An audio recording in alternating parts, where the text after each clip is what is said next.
puisque le frère est dans... C'est pas grave, tu peux laisser. Ah ben voilà. Le frère est dans l'évangile de Jean. Hein. Alors je vais faire un tout petit récapitulatif pour ceux qui n'ont pas vu. Vous trouverez les messages sur le site, il n'y a pas de souci. Mais surtout, on a vu que Jean, c'est l'image du tabernacle. Hein. La façon dont Jean parle de Jésus, il en parle comme de celui qui est venu habiter au milieu de nous, Emmanuel, Dieu parmi les hommes, et surtout qu'il est venu mettre son tabernacle.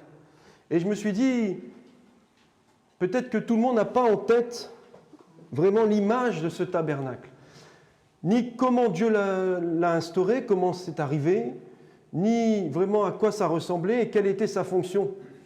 Et je me suis dit, après tout, au lieu de couper, on va rester dans le thème. Et donc, j'ai décidé de vous parler ce matin du tabernacle.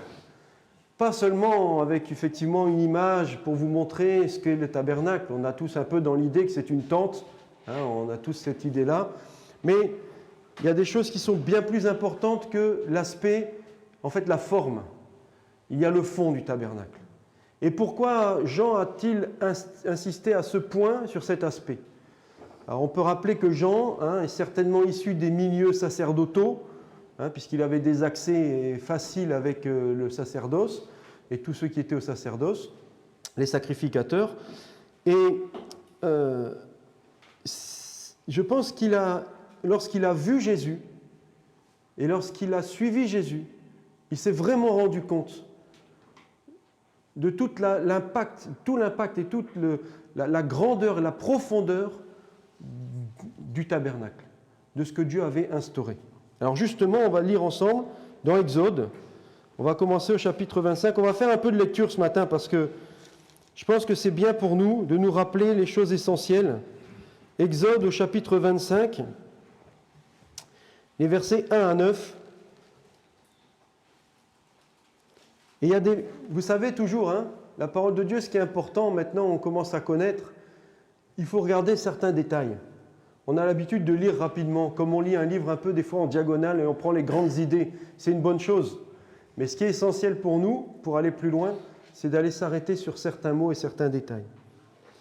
Et voilà ce qu'il nous est dit dans Exode au chapitre 25. Je vais juste vous remettre le contexte. Moïse est sur la montagne pour la première fois avec Dieu. C'est le premier grand temps où Moïse est avec Dieu sur la montagne.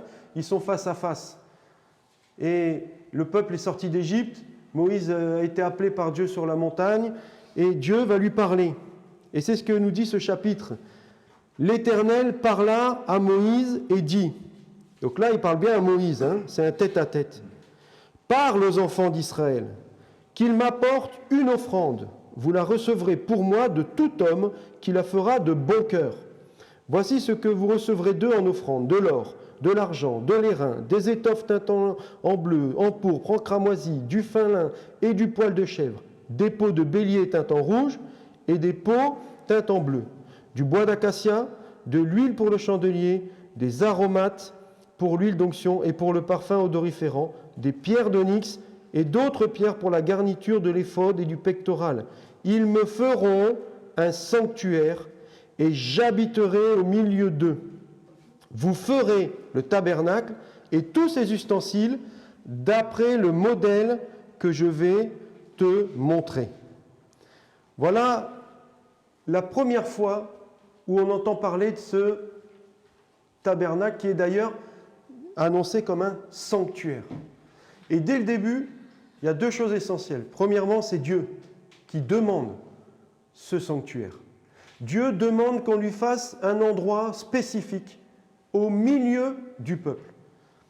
Ce n'est pas l'homme qui a décidé, comme des fois on voudrait nous le faire croire dans l'histoire profane, que d'un seul coup l'homme était religieux et qu'il s'intéresse à son éternité et à son âme et voilà, à ce qui se passe après la mort. Non, Dieu s'est déjà choisi un peuple, Dieu s'est déjà révélé à des hommes, Dieu a déjà fait des choses, mais pour la première fois, Dieu demande à un peuple, à son peuple, qu'il a sorti d'Égypte, de lui construire un sanctuaire. Et pour l'instant, on est dans l'aspect du sanctuaire, c'est-à-dire Dieu veut un endroit saint. Et Ce qui est essentiel, ce sont ces petits mots. Dieu veut habiter au milieu de son peuple. Au milieu de son peuple. Dès le départ, tout est concentré sur la personne de Dieu. Et on va aller plus loin, tout est concentré sur la personne de Jésus-Christ. Lorsque Dieu demande ce sanctuaire, il annonce la venue du Messie. Parce que ce sanctuaire qui est saint, il est saint parce que Dieu veut venir au milieu d'eux. C'est comme ça que Dieu va demander à ce qu'on appelle Jésus, Emmanuel, on l'a chanté. Dieu parmi nous, avec nous, au milieu de nous. Il y a vraiment cette notion de centre, de milieu. C'est ce que Dieu demande. Et si tu peux mettre la première diapositive, Marie-Lou, celle que tout le monde a vue, je verrai si j'arrive à l'insérer dans la vidéo. Voyez un peu comme était construit le temple, enfin le tabernacle, pardon, et surtout comme était disposé le peuple autour du tabernacle. Vous avez là tous les noms de toutes les tribus. Et il y a quelque chose d'essentiel, c'est que vous avez le tabernacle, la tribu de Lévi qui entoure le tabernacle, aux 4 points cardinaux, et ensuite tout le peuple qui est organisé par série, vous voyez, de trois tribus. D'ailleurs, alors si vous comptez, ça va vous en faire 13, hein, parce qu'il y a 2 demi-tribus, d'accord ? Donc Manassé et Ephraïm, qui sont les 2 demi-tribus de Joseph. Mais tout a été organisé. Et ce n'est pas une organisation humaine, hein, parce que essayer d'organiser, on compte à peu près à cette époque environ, au bas mot, 2 millions de personnes. Vous n'organisez pas 2 millions de personnes dans le désert en claquant des doigts. Il faut bien que ça vienne d'en haut, parce que ça doit s'organiser comme il faut. Donc, on voit ce sanctuaire qui est au centre. Il y a une chose qui est essentielle, qu'on ne voit pas sur cette image, c'est que la porte d'entrée du parvis et l'alignement de la porte du lieu saint et ensuite du lieu très saint sont orientés vers l'est. En fait, c'est vraiment la notion du soleil levant. On s'attend toujours au soleil levant. Et ce sanctuaire, il est orienté en direction du soleil levant, c'est-à-dire du soleil de justice. C'est Jésus qui vient et qui éclaire tout homme. D'accord ? Comme je vous dis, ce sont des détails, mais ces détails vont nous permettre de comprendre. Et comprenons ce que Jean nous rappelle de Jésus. Il l'annonce comme étant la lumière. La lumière est venue dans le monde et le monde ne l'a pas reçue. Prologue de Jean, vous vous rappelez. Donc, lorsque Jean parle de ça, il est dans l'organisation, on va dire, vraiment matérielle du tabernacle, enfin, même ensuite on va penser du temple, mais lui il est dans le tabernacle. Ce tabernacle est orienté vers Jésus-Christ. Et tout est fait pour que la gloire de Jésus soit manifestée. Donc, ça c'est une des choses. La deuxième chose, c'est que c'est une volonté de Dieu. Mais Dieu va demander aux hommes. Il aurait pu envoyer des anges, après tout. Je vous envoie le sanctuaire, le tabernacle, mes anges vont le faire pour vous. Il y a des anges qui se sont révélés à Abraham. Ils les ont vus, hein, il leur a donné à manger. Ils auraient très bien pu venir pour construire ce tabernacle. Non. Dieu, on va le lire, on va le rappeler. Ce qui est important, vous la recevrez, donc cette offrande, pour moi, de tout homme qui la fera de bon cœur. Et qu'est-ce que les hommes devaient apporter ? Est-ce qu'ils ont apporté des louanges ? Eh non. La première chose que les hommes ont apporté, ce sont des biens, des matériaux, du matériel. Et c'est toute la notion, on a une notion qui va transparaître derrière tout ce tabernacle, c'est la sainteté et la sanctification. La sanctification, contrairement à ce qu'on pense, c'est pas « Ah bah parce que je suis dans un lieu saint, je suis sanctifié » ou « parce que je fais des bonnes choses, je suis sanctifié ». Non, je suis sanctifié lorsque je mets à part et que je sacrifie une partie de ce qui est matériel, de ce qui est en fait profane, de ce qui est terrestre, au service de ce qui est sacré, de ce qui est céleste et spirituel. Alors c'est, on l'a lu, hein, de l'argent, de l'or, des biens, hein, des choses précieuses, mais aussi des pots. Ça va être tout un tas de choses. Et aussi ce qu'on ne voit pas dans cette... Mais il y a une notion très importante, du temps. Vous comprendrez que ce tabernacle ne s'est pas construit en un jour. Parce que justement, si c'était les anges, c'était fait, terminé, ils repartaient, on n'avait plus qu'à faire. On n'a pas dans l'idée, des fois, l'organisation du tabernacle. Quand vous voyez là, c'est immense. Hein. C'est immense. C'est un quart de stade de foot.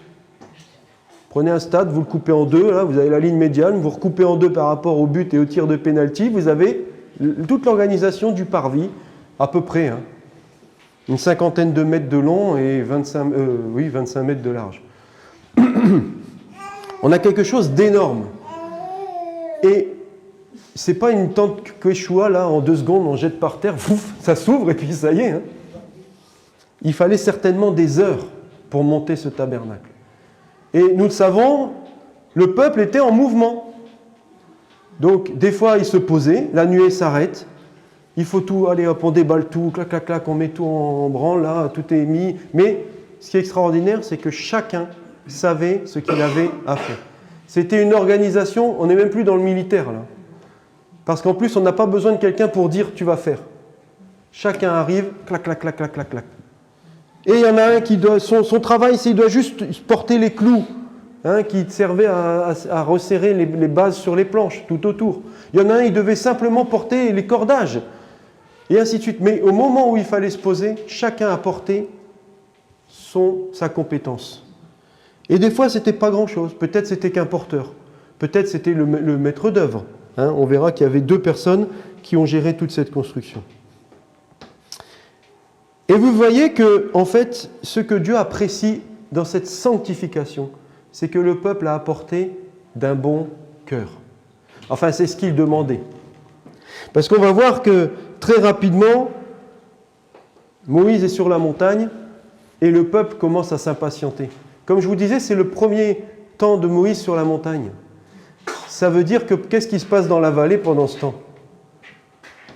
Le peuple est en train de dire « Moïse nous a abandonnés, nous sommes la seule, faisons-nous un Dieu qui marche devant nous. » Et ils font quoi? Un veau d'or. Allez. Dieu est en train de dire à Moïse « Je veux habiter au milieu de mon peuple. Tu vas dire ça aux enfants d'Israël. » Et pendant ce temps, eux, impatients comme ils sont, « Ah, mais nous, on va faire un Dieu au milieu de nous, qui va marcher devant nous. » Tu parles. Un veau d'or. Encore, ça aurait été un vrai veau qu'ils auraient choisi, hein, parce qu'il était magnifique, il aurait peut-être pu marcher devant eux, mais un veau d'or. Donc, ils ont déjà amené leurs libations, leurs offrandes au pied d'Aaron pour brûler ça au feu, pour qu'il en sorte un veau. Vous savez tout ce qui va se passer, on ne va pas rentrer là-dedans, on va se concentrer, nous, sur le tabernacle. On va revenir, du coup, sur le 2e passage, au chapitre 28. On va avancer un peu. Donc, tout ça, hein, le propos, ce n'est pas ce que le peuple a fait. Hein, donc, on continue. Chapitre 28, versets 1 à 5. « Fais approcher de toi Aaron, ton frère, et ses fils, et prends-les parmi les enfants d'Israël pour les consacrer à mon service dans le sacerdoce. Aaron et les fils d'Aaron, Nadab, Éléazar et Ithamar. Tu feras à Aaron, ton frère, des vêtements sacrés pour marquer sa dignité et pour lui servir de parure. Tu parleras à tous ceux qui sont habiles, à qui j'ai donné un esprit plein d'intelligence, et ils feront les vêtements d'Aaron, afin qu'il soit consacré et qu'il exerce mon sacerdoce. Voici les vêtements qu'ils feront, un pectoral, un éphod, une robe, une tunique brodée, une tiare et une ceinture. Ils feront des vêtements sacrés à Aaron, ton frère, et à ses fils, afin qu'ils exercent mon sacerdoce. Ils emploieront de l'or, des étoffes teintes en bleu, en pourpre, en cramoisi et de fin lin. Voilà, on va s'arrêter là. Après, on a tout le descriptif. Hein. Je vous laisse relire tout ça. Hein. Tous ces chapitres de Exode 25, après vous pourrez lire, parce qu'il y a derrière, il y a même le Lévitique qui va expliquer comment on amène les sacrifices. Là, on voit que Dieu va demander à ce qu'on sanctifie une famille.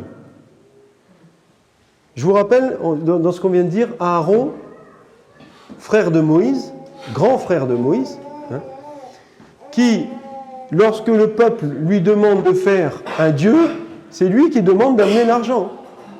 Il est loin d'être consacré à ce moment-là. Il est comme tous les autres, il se demande sans doute aussi où est passé son frère, mais voilà que quand Moïse redescend, il va lui dire à lui aussi ce que Dieu lui a transmis. Et il va faire pour lui un acte de sanctification. Alors on sait bien, là c'est pas ce passage, on va voir comment, enfin on va pas le voir là, mais comment Aaron a été sanctifié avec le sang. D'accord ? Avec de l'eau et avec du sang. Voilà ce que nous pouvons retenir, et ça nous préfigure aussi toute l'œuvre de Jésus-Christ, qui est venu avec le baptême et qui est venu avec son sang. Il est venu avec le baptême, l'eau, il est venu et lui-même s'est fait baptiser. Donc, on rappelle que ce n'est pas le baptême qui sanctifie. Hein. Attention, le baptême, c'est une purification. Ce n'est pas une purification du péché, c'est une purification des souillures du monde. Et lorsque l'eau passe, et nos amis musulmans qui continuent et perpétuent cette tradition, c'est pour en fait se débarrasser de ce qui s'est attaché à nous, pas de ce qui est mauvais en nous. Il y a une nuance, parce que ça, on ne peut pas le faire nous-mêmes. Et ça, Jésus n'en a pas eu besoin. Donc lorsque Jésus se fait baptiser, ce n'est pas pour lui ôter ses souillures à lui, parce qu'il n'en a pas. D'accord ? Mais il préfigure le fait qu'il va y avoir une purification. C'est ce que le monde veut m'attacher, ce que le monde me pose sur moi, je le laisse. C'est la sanctification de l'extérieur. La sanctification intérieure, elle viendra par le sang. C'est ce qui permet à Aaron d'entrer dans le lieu saint et le lieu très saint sans mourir. Parce que nul ne peut voir Dieu et mourir. Et rester vivant, on va dire. Enfin, vous voyez ce que je veux dire. Mais lorsque Jean parle de Jésus, il a tout ça en tête. Ce tabernacle est en train de devenir une réalité pour lui. Lui, il a toujours été, on va dire, un officiel. Il a officié, il a fait des choses pour le temple et enfin, pas le tabernacle, mais pour le sacerdoce. Et voilà que maintenant, il voit celui qui est à l'initiative du tabernacle, marcher parmi eux et manifester tout ce que le tabernacle préfigurait. Et il le voit prendre son baptême.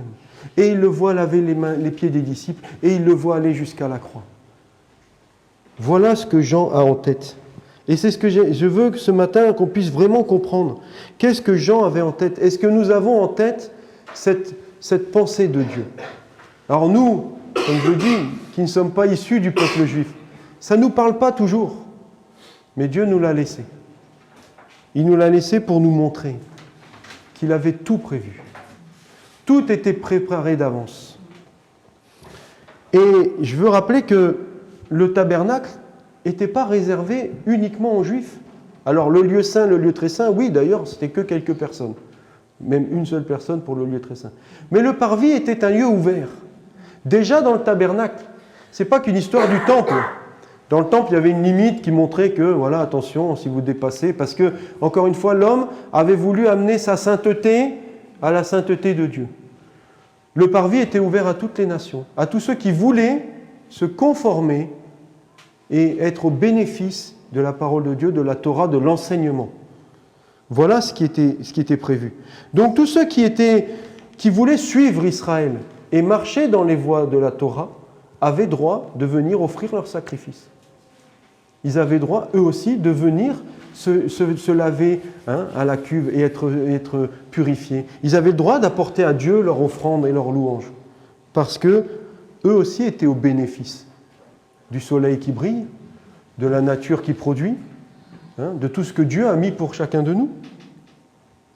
Si Dieu s'est choisi un peuple, ce n'était pas pour abandonner les autres, c'était pour qu'il leur serve de témoignage. Et tous avaient droit de s'approcher de Dieu.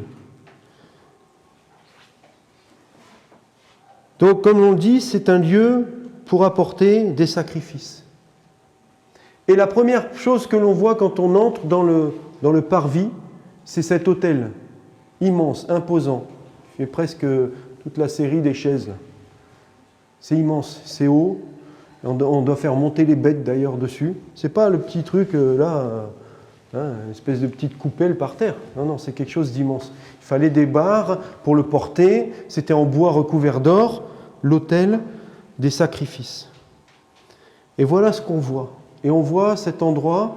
Pardon, je vous ai dit du bois, c'est pas du bois, c'est du cuivre. Parce que si vous mettez le feu dedans, ça ne marche plus. Donc, on traduit souvent airain. L'airain, c'est un mélange. Là, ce n'était pas un mélange, c'est du cuivre. Mais comme l'airain vient avec du cuivre, c'est du bronze, bref. On a un peu mélangé tout ça. C'est du cuivre. C'est étincelant, mais ce n'est pas de l'or. On est encore dans une partie où on n'a pas la pureté et la sainteté. C'est quelque chose qui est en cuivre. Ça brille, mais ce n'est pas de l'or. Et c'est là où nous, on va apporter notre offrande. Nous, on peut apporter des choses qui sont sympathiques pour Dieu, mais ce n'est pas l'essentiel. Ce n'est pas ce que Dieu, lui, a prévu pour nous. C'est ce que nous, on a quelque chose pour Dieu. C'est notre offrande. Ce n'est pas l'or qui est prouvé par le feu.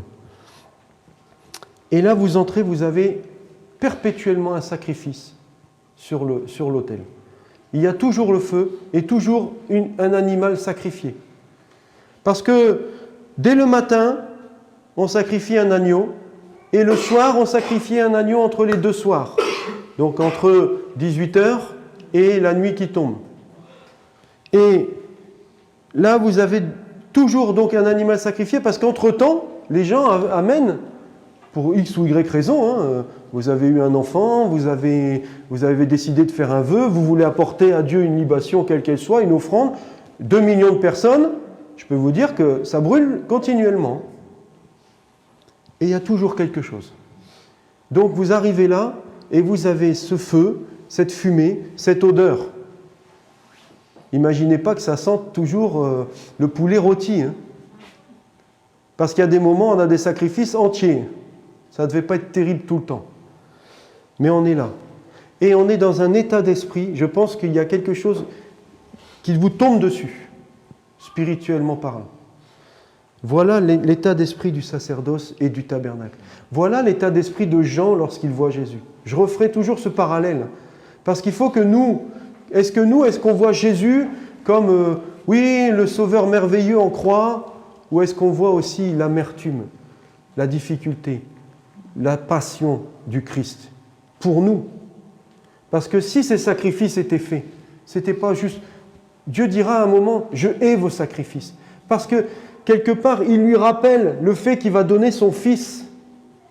Ce sacrifice qu'on vient apporter, Dieu est en train de nous dire, mais moi, je vais faire ce sacrifice. Parce que c'est moi qui ai voulu ce tabernacle. C'est moi qui ai voulu que cette sainteté habite au milieu de vous.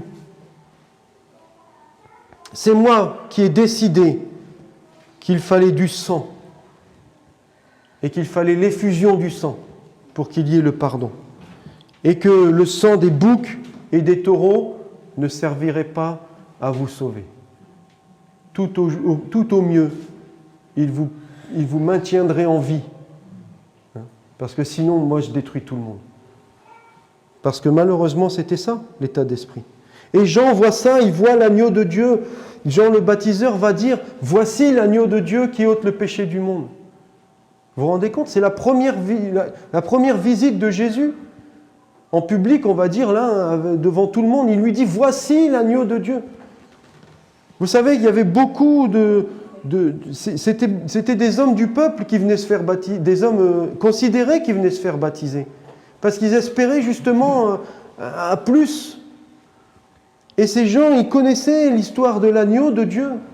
Et Jean, le baptiseur, va dire, voici l'agneau de Dieu. C'est pas Jean qui fait l'évangile, C'est Jean le baptiseur, lui, il est là. Et il dit, c'est la voix dans le désert, voici l'agneau de Dieu qui ôte le péché du monde.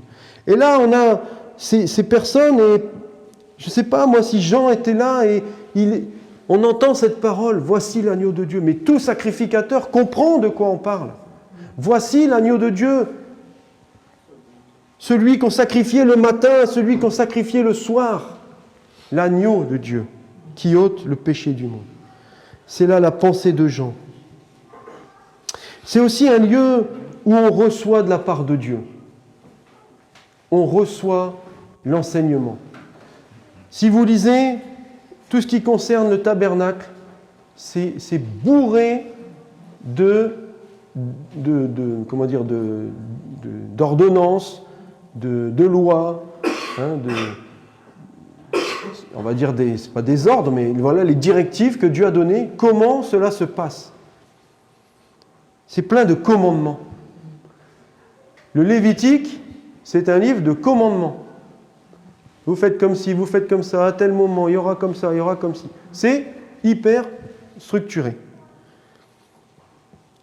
Parce que c'est là où Dieu veut nous apprendre. Il veut nous enseigner. Nous, les hommes, on a découvert, et surtout, on va dire, ce que Jésus reprochait aux docteurs de la loi, aux pharisiens, aux sacrificateurs, et d'autant plus, vous remarquerez, vous comprenez maintenant pourquoi Jésus s'attaquait aux sacrificateurs, il était tellement dur avec eux. Parce qu'ils avaient reçu de la part de Dieu, et ils devaient mettre en œuvre tous les plans, le plan de Dieu pour le salut. Et eux, ils en avaient fait un truc bizarre, qui était intouchable, même incompréhensible. Je pense que les 3/4 du peuple ne comprenaient plus rien à ce qui se passait quand on était dans le temple. Et voilà ce qui se passe, c'est que Jésus leur reproche. Parce qu'en fait, ils avaient tout reçu de la part de Dieu dans ce tabernacle. Et ils avaient reçu le sacerdoce, c'est-à-dire de pouvoir sanctifier le peuple. C'est pas rien. Ils n'ont pas reçu seulement les tables de la loi en disant voilà, il faut pas, il faut. Non, il y avait une notion d'enseignement. Il fallait éduquer le peuple. Et tout ça, ça se passait justement dans ce tabernacle. Ça ne se passait pas, je ne sais pas où, au bord du camp. Ça se passait dans le tabernacle. Et Jésus leur reproche, parce que quand il vient, lui, pour manifester le sacrifice parfait, ils ne le reconnaissent même pas. Et ils sont là à lui dire qu'il a un démon, qu'il c'est par Belzébul qui chasse les démons. Ils n'ont rien compris. Alors c'est normal que Jésus soit fâché avec eux. Ils ont reçu de la part de Dieu lui-même. Ils ont été sanctifiés parce qu'ils étaient là pour offrir le sacrifice, pour sanctifier le peuple. Et ils n'ont pas réussi dans leur tâche. Ce n'est pas un jugement, parce que je ne sais pas moi comment j'aurais fait. Le problème de l'homme, c'est la peur. Et l'ennemi, il sait jouer avec la peur. Et parce que tu n'es pas libre, tu es toujours dans la peur, alors tu as peur de mal faire. Ah, mais peut-être que si on laisse un tel rentrer avec ses sandales dans le sanctuaire, dans le parvis, il y a un truc qui ne va pas. Alors soit il faut qu'il enlève les chaussures, soit il faut qu'il mette des sachets en plastique. On aura tout vu. Puisqu'il n'y a pas longtemps, il fallait quasiment être enfermé dans un plastique pour pouvoir se rencontrer. L'homme a peur. Et la peur lui fait faire n'importe quoi. Alors que Dieu, lui, par son esprit, il nous libère. Il nous donne la liberté. Ils avaient toute liberté pour entrer dans ce parvis, pour apporter leurs offrandes. Non, les hommes, ils ont dit, bon, ok, tu veux apporter ton offrande, alors tu feras entre telle heure et toi. Et on a remis encore la loi sur la loi. Et c'est devenu une loi. Ce qui fait que du coup, l'homme a transgressé des lois. Alors qu'en fait, il avait toute la liberté d'être au bénéfice du contact avec Dieu. Le tabernacle, c'était ça, c'est ça que Dieu voulait. Habiter, demeurer, rester au milieu de son peuple. Et nous, l'homme en a fait quelque chose de difficile. Et on a mis des façons de faire, des moyens pour accéder à Dieu. Des barrières d'ailleurs. C'est un lieu saint. Parce que comme on le disait, ça a été sanctifié par le désir d'un bon cœur, un désir cordial, d'amener une offrande. Et c'est ce qui s'est passé. Le peuple a amené ses offrandes avec une vraie libéralité. D'ailleurs, on peut remarquer que ce qu'ils avaient comme richesse, c'était ce que les Égyptiens leur avaient donné. Et en fait, Dieu on va dire, a arraché les richesses de l'Égypte pour les sanctifier dans le désert. Dans un lieu où, honnêtement, ces richesses, elles ne leur servaient à rien. À quoi servait d'avoir de l'or dans le désert?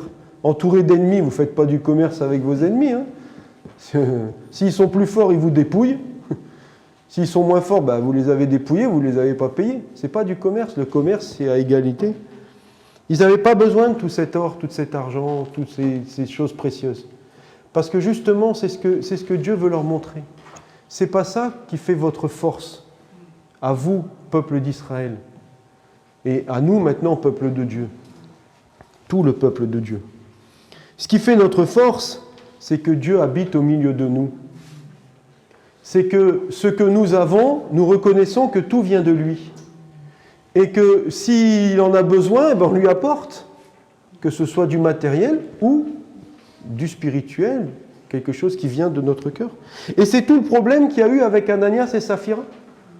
Des fois, on ne comprend pas ce passage qui vient là en plein milieu. Et puis on a envie de dire, et puis alors, c'était pas dramatique, ils en ont gardé une partie. Comme le dit Paul, c'était pas grave, tu en gardais une partie, tu gardais ton champ, c'était pas le problème. Le problème, c'était le fond, un mauvais cœur. La Bible parle souvent d'un mauvais œil, parce que l'œil est lié au cœur comme ça, dans je vois et je donne ou je ne donne pas. Et ils avaient un mauvais cœur. C'est-à-dire qu'ils auraient été dans le désert, là, ils auraient certainement gardé encore un peu de leur or en disant « mais nous, on va s'enrichir, hein, et puis demain, on sera les plus puissants. Demain, on pourra acheter, commercer. » Non, Dieu, ce qu'il voulait, il voulait qu'on lui donne tout. Et c'est d'ailleurs ce qui est important, c'est de se rappeler que le peuple de Dieu ils ont amené tellement qu'à un moment on a dû leur dire stop, il y en a assez. Parce que Dieu, lui, il prend que ce qui est nécessaire. Il ne fait pas des réserves d'or, hein. Tout l'or et l'argent sont à lui. Mais il avait besoin d'une quantité précise, il fallait cette quantité pour le tabernacle. Quand c'était fini, stop, arrêtez, c'est bon. Ce n'est pas la peine d'en ramener plus. Maintenant, offrez vos sacrifices. Maintenant, mon tabernacle est prêt. Offrez vos sacrifices. On voit que jusque-là, on a construit un tabernacle. Mais Dieu n'est pas dans le tabernacle. Tant que tout n'a pas été validé par Moïse. On l'a lu le jeudi, jeudi dernier, où Jérôme disait « Moïse est venu voir et a constaté que tout avait été fait comme il l'avait vu sur la montagne. Et il bénit le peuple.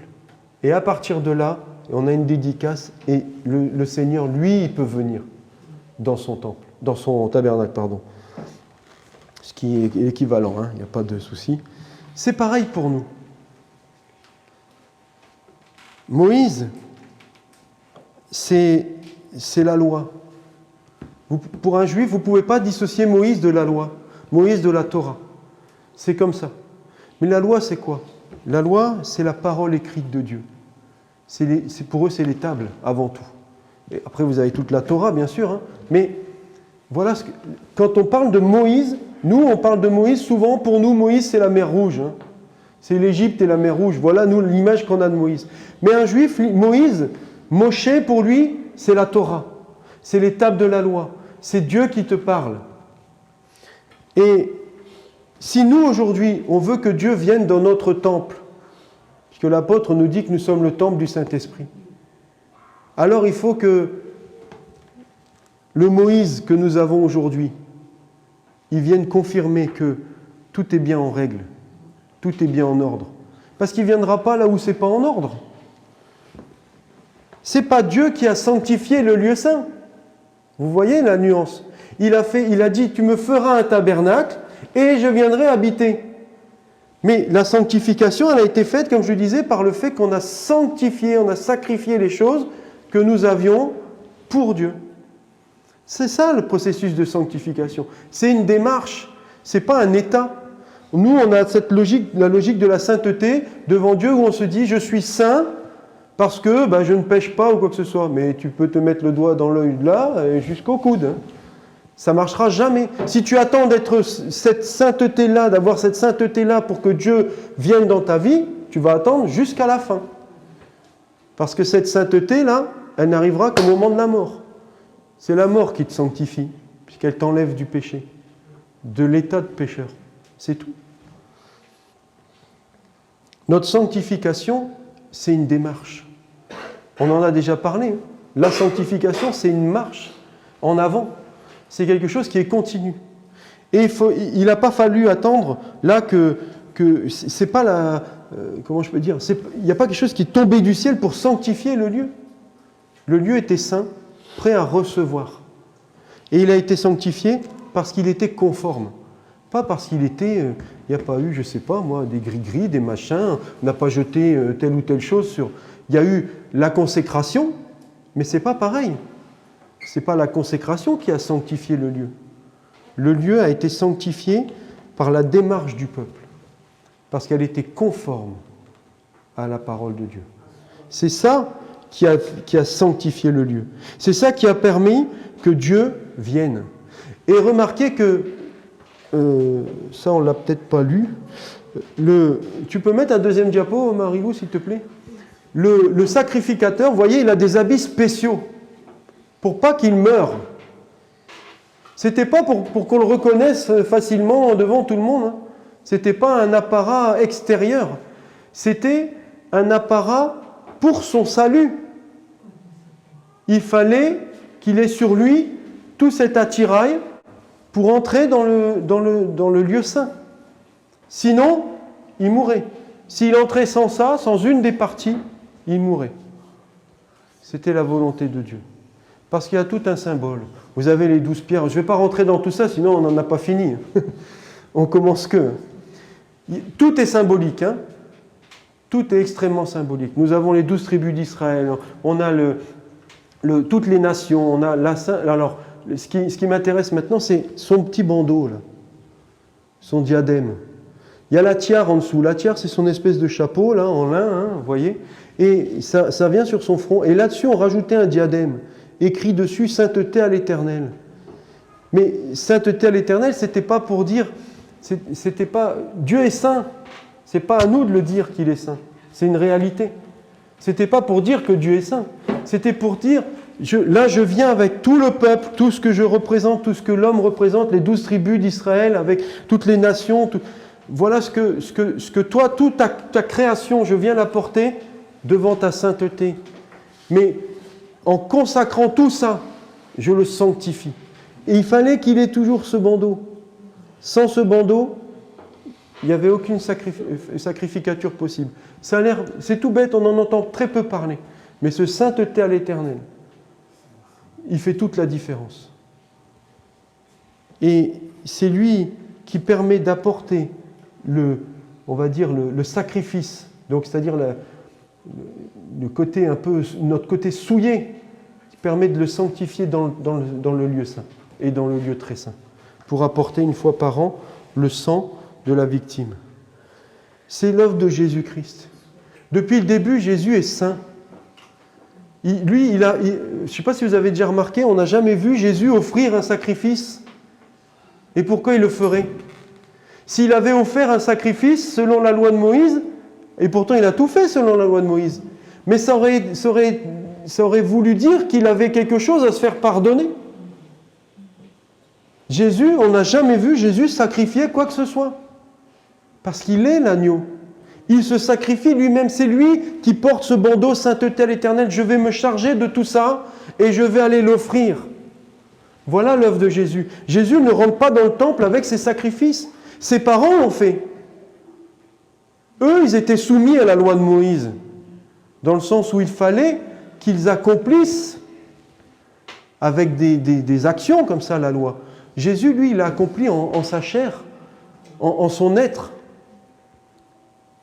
Jésus n'est jamais venu dans le temple avec une tourterelle ou quoi que ce soit. Encore moins un agneau.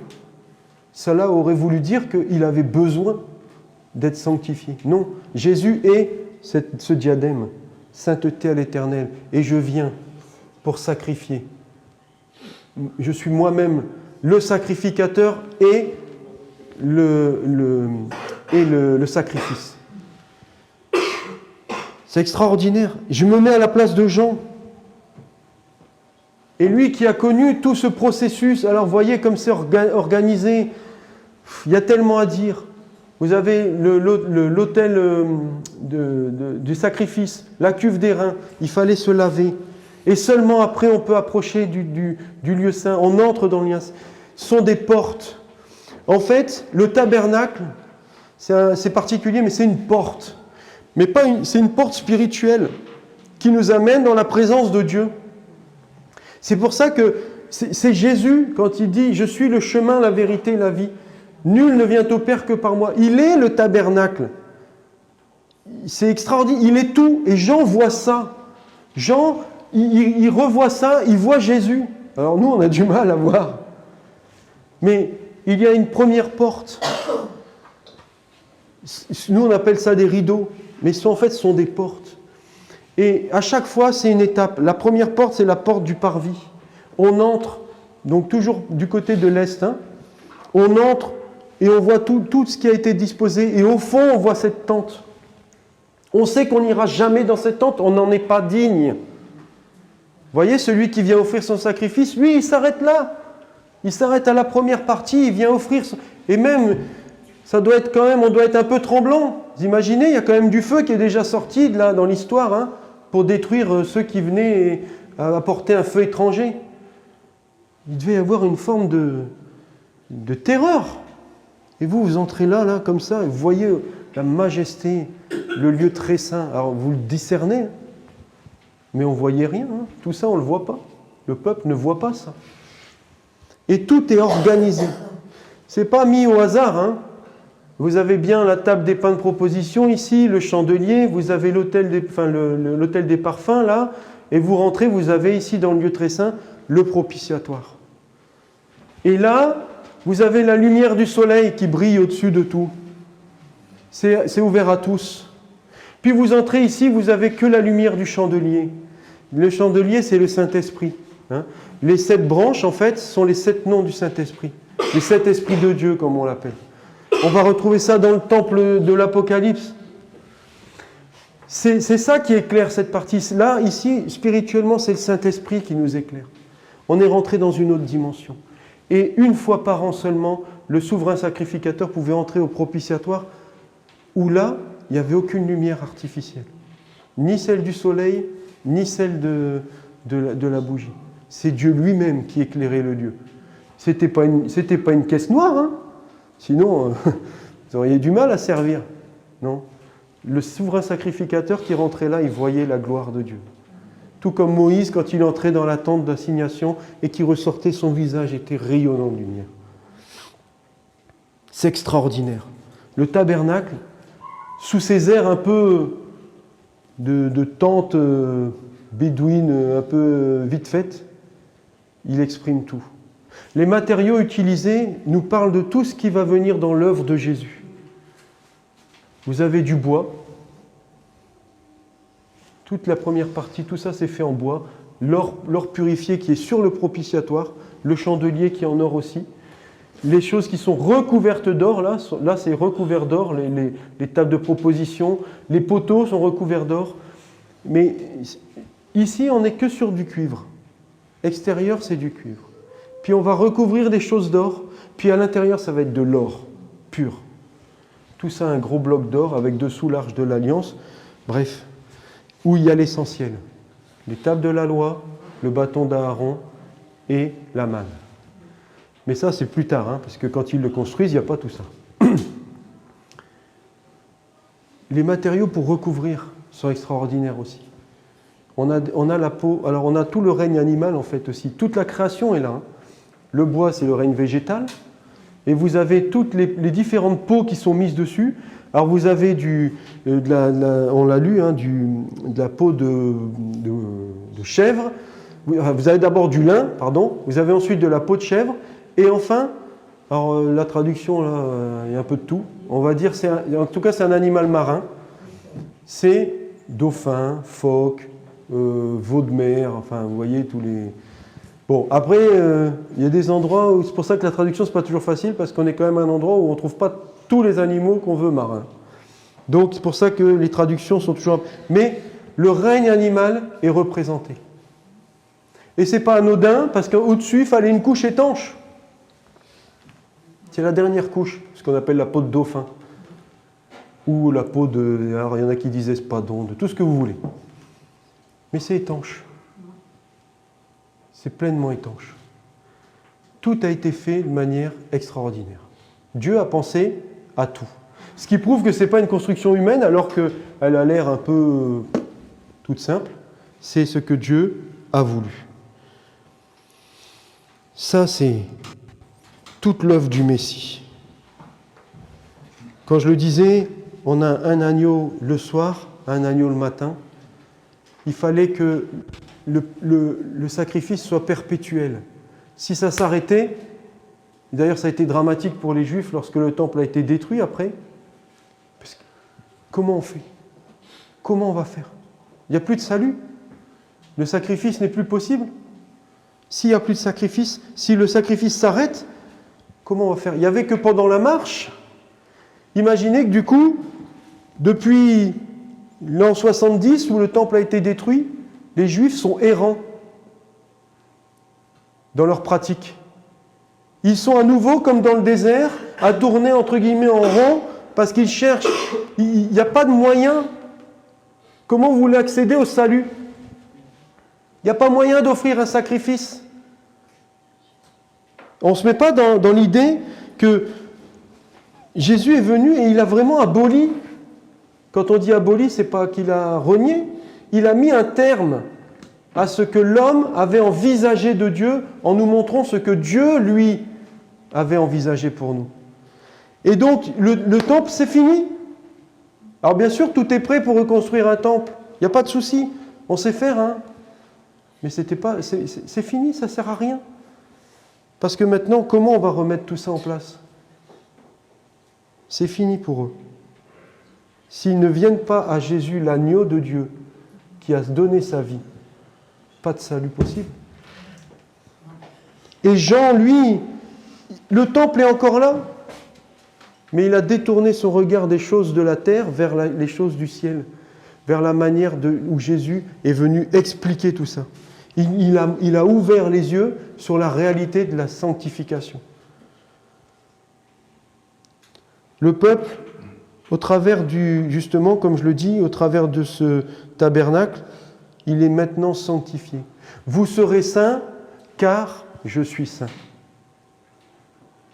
À partir du moment où Dieu habite au milieu de son peuple, là, Dieu, lui, sa présence sanctifie le peuple.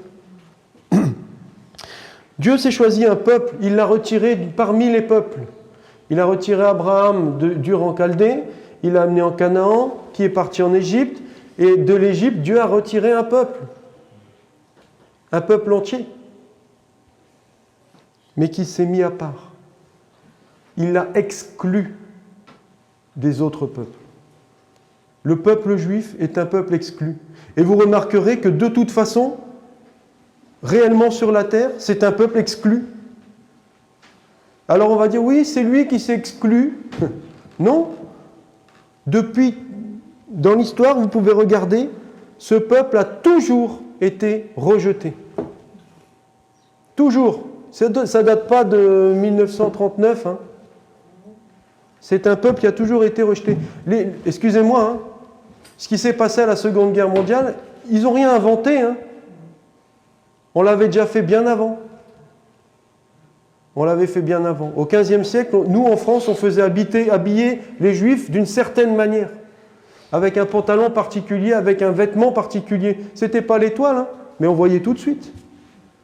C'est un peuple qui a toujours été exclu. Exclu parce qu'en fait, Dieu l'avait lui-même retiré des peuples. Donc quoi qu'on fasse, il est exclu. Il n'y a pas d'alliance. Israël ne fait pas d'alliance. Ce sont des alliances politiques pour, entre guillemets, je sais pas moi, pour amener une espèce de paix diplomatique. Mais Israël n'a besoin d'aucune alliance. Ils n'ont pas besoin de choses matérielles, ils ont tout ce qu'il faut. Ils n'ont pas besoin militairement, ils sont totalement autonomes. Israël n'a pas besoin des autres peuples. Parce qu'Israël, c'est le peuple sorti parmi les peuples par Dieu. Et nous, l'Église, dans cette préfiguration, quand je dis l'Église, on comprend, hein, l'Église selon l'apôtre Paul, la réunification des deux, hein, qui des deux n'en a fait qu'un, juif ou non juif, tant qu'on croit dans le Messie. Nous, l'Église, nous sommes maintenant le peuple exclu et exclusif de Dieu. C'est-à-dire que c'est normal qu'on soit aussi rejeté de ce peuple, du monde. C'est normal qu'on soit à part du monde. Parce que si on était encore dans le monde, alors c'est Dieu qui ne pourrait pas venir avec nous. Si nous voulons faire les choses du monde dans l'Église, mais Dieu n'a pas sa place. Sinon, il le ferait avec tous les gens du monde. S'il n'y a pas une sanctification du peuple de Dieu, c'est-à-dire une mise à l'écart, une mise à part, alors Dieu ne peut pas se sanctifier au milieu de son peuple. Et nous pouvons toujours dire que ton nom soit sanctifié, mais Dieu ne pourra pas se sanctifier au milieu de nous. Vous voyez la démarche? C'est la volonté de Dieu. C'est à l'homme de sanctifier, et alors c'est Dieu qui vient dans un lieu sanctifié, dans une vie sanctifiée, pour pouvoir à nouveau sanctifier le peuple. Ça tourne en boucle, hein, mais c'est à nous à faire le premier pas. Parce que lui a fait le premier pas dès le départ. Et c'est à nous maintenant à embrayer. Un peuple solitaire et qui ne marche pas comme les autres peuples. Et l'Église, c'est un peuple solitaire qui ne marche pas comme les autres peuples. Et même bien souvent, on va être de plus en plus à contre-courant, de plus en plus difficile, de plus en plus incompréhensible, et avec des façons de voir les choses tellement opposées. Mais c'est normal. Plus le monde ira loin dans son éloignement de Dieu, si nous voulons être proches de Dieu, nous serons forcément éloignés de ce monde qui s'éloigne de Dieu. Ce n'est pas nous qui nous séparons du monde. Nous sommes attachés à Dieu, mais comme ce monde se sépare de Dieu, qu'il s'éloigne de Dieu, alors il s'éloigne de l'Église. Ce n'est pas l'Église qui s'éloigne du monde. L'Église, elle est dans le monde, pour montrer au monde la lumière, pour être la lumière, pour être le sel. Mais c'est le monde qui s'enfuit, parce qu'il ne supporte plus l'odeur de sainteté qui se dégage de l'autel.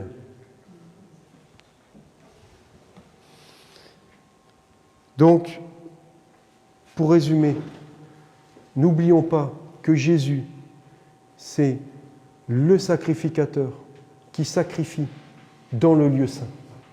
Il est à la fois tout ça. Il est le chemin, il est la porte. Nul ne vient au Père que par lui. Il n'y a pas d'autre moyen. Qu'est-ce qu'on va faire d'autre? Vers qui on va se tourner d'autre? Tous les autres sont obligés de sacrifier. Seul Jésus, lui, s'est offert. Donc qui pourrait nous amener dans la présence de Dieu? Qui pourrait nous amener dans le lieu très saint? C'est le seul qui est capable de le faire. Si ta vie ce matin, elle n'est pas sanctifiée, dans une démarche de sanctification, pas dans un état de sainteté, on ne sera jamais saint, comme je vous le dis, je vous le répète. Nous sommes attachés aux souillures du monde, qui s'attachent à nous, qui se jettent sur nous dès qu'elles peuvent. Et le diable, lui, il fait que ça. Comme s'il avait un lance-pierre, là. Ta. Mais nous avons une démarche. Elle va à contre-courant. En réalité, nous, on va dans le bon sens. Hein. C'est le reste qui va dans le mauvais sens. Donc, si nous recherchons plus de sanctification, plus de Dieu, alors il faut nous rapprocher de ce qui est essentiel. C'est la parole qui sanctifie. C'est la parole qui nous permet d'avoir la démarche. Et lui, le Saint-Esprit, derrière, il vient et il sanctifie les cœurs. Comme le feu qui venait, qui sanctifiait l'offrande. Parce que l'offrande, elle n'était pas sainte. Elle était sanctifiée par le feu Et le Saint-Esprit veut venir dans nos cœurs pour sanctifier la parole de Dieu, pour qu'elle prenne vraiment une réalité dans nos vies. Alors le reste va venir. D'abord, cherchons, nous, à nous sanctifier. Et pas par des ablutions, des machins, des choses humaines, par la parole de Dieu. Et elle fera le reste. Car tout est sanctifié par la parole de Dieu et par la prière. Voilà l'image du tabernacle que nous devons avoir. Et lorsque nous lisons, comme le frère le fait, et que nous voyons au travers de Jean ce tabernacle, il est venu tabernacler au milieu de nous. Maintenant, on voit tout ce que ça représente. Qu'est-ce que c'est que ce tabernacle? Voilà ce que ça représente. Alors, puisse le Seigneur nous enseigner davantage, nous révéler davantage. C'est toute une histoire de révélation. On ouvre un rideau, vous voyez, à chaque fois on ouvre un rideau, on enlève un voile, c'est une révélation. Seigneur, ce matin, c'est notre désir, c'est que tu te révèles davantage à nous. Nous voulons aller plus loin avec toi. Nous voulons avancer, Seigneur, dans une démarche. Nous ne voulons pas rester, Seigneur, sur nos acquis. Nous ne voulons pas imaginer, Seigneur, que soit c'est perdu pour nous parce que nous sommes trop mauvais, soit nous sommes les meilleurs du monde et que nous n'avons pas besoin d'avancer. Seigneur, nous voulons reconnaître, Seigneur, que nous n'avons rien en nous-mêmes. Il n'y a rien de bon ou de meilleur que nous pouvons t'offrir. Nous n'avons que quelque chose qui n'a aucune valeur dans ce monde. Mais Seigneur, nous voulons te l'offrir. Nous voulons te donner à nouveau nos vies, nos cœurs. Nous voulons, Seigneur, que par cela tu puisses avancer, nous faire avancer, Seigneur, davantage vers toi. Tu puisses nous aider à nous sanctifier. Et nous avons besoin de ta parole, de ton Saint-Esprit. Oh, viens Seigneur, s'il te plaît, par ton Esprit Saint. Viens dans les cœurs, viens dans les vies, viens dans nos vies, Seigneur, pour qu'il y ait vraiment quelque chose de particulier qui se passe en nous. Nous ne voulons pas être comme ce monde, Seigneur. Nous ne voulons pas te rejeter, te tourner le dos, et aller toujours plus loin de toi. Au contraire, nous voulons nous rapprocher, toujours plus près de Jésus, notre sacrifice perpétuel, notre sacrificateur parfait, la lumière de ce monde. Oh oui, tu es saint et encore saint, Seigneur. Et nous voulons nous proclamer cette sainteté sur nos vies. On a besoin de toi, Seigneur. On a besoin que tu nous aides.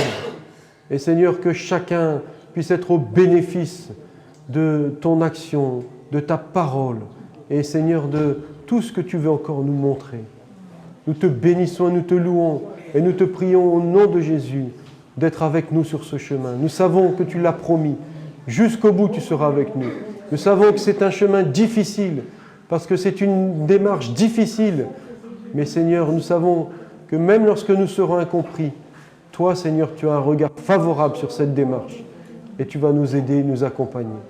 À ton nom soit toute la gloire, dans le beau et précieux nom de Jésus, notre souverain sacrificateur, notre sauveur et maître, celui qui nous a tout révélé. Alléluia. Amen. Amen.